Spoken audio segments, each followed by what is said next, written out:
اعوذ باللہ من الشیطان الرجیم، پناہ مانگتا ہوں میں اللہ کی شیطان مردود سے۔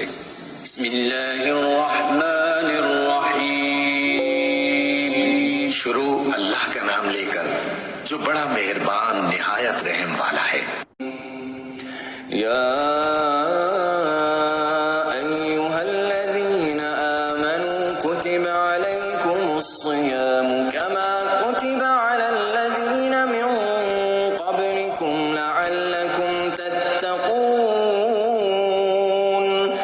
ایاما معدودات فمن كان منكم مريضا أو على سفر فعدة من أيام أخر وعلى الذين يطيقونه فدية طعام مسكين فمن تطوع خيرا فهو خير له وأن تصوموا خير لكم إن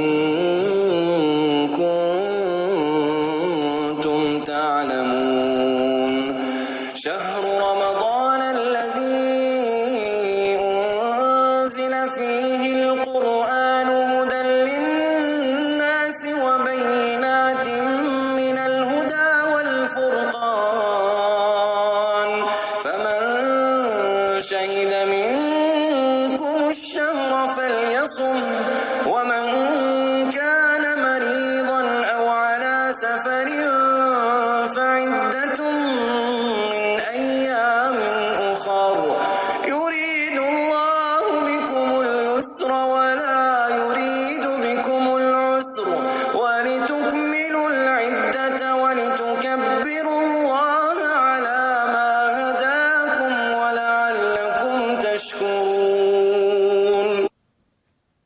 اے لوگو جو ایمان لائے ہو، تم پر روزے فرض کر دیے گئے جس طرح تم سے پہلے انبیاء کے پیرووں پر فرض کیے گئے تھے۔ اس سے توقع ہے کہ تم میں تقویٰ کی صفت پیدا ہوگی۔ چند مقرر دنوں کے روزے ہیں۔ اگر تم میں سے کوئی بیمار ہو یا سفر پر ہو تو دوسرے دنوں میں اتنی ہی تعداد پوری کر لے، اور جو لوگ روزہ رکھنے کی قدرت رکھتے ہوں پھر نہ رکھیں تو وہ فدیہ دیں۔ ایک روزے کا فدیہ ایک مسکین کو کھانا کھلانا ہے، اور جو اپنی خوشی سے کچھ زیادہ بھلائی کرے تو یہ اسی کے لیے بہتر ہے۔ لیکن اگر تم سمجھو تو تمہارے حق میں اچھا یہی ہے کہ روزہ رکھو۔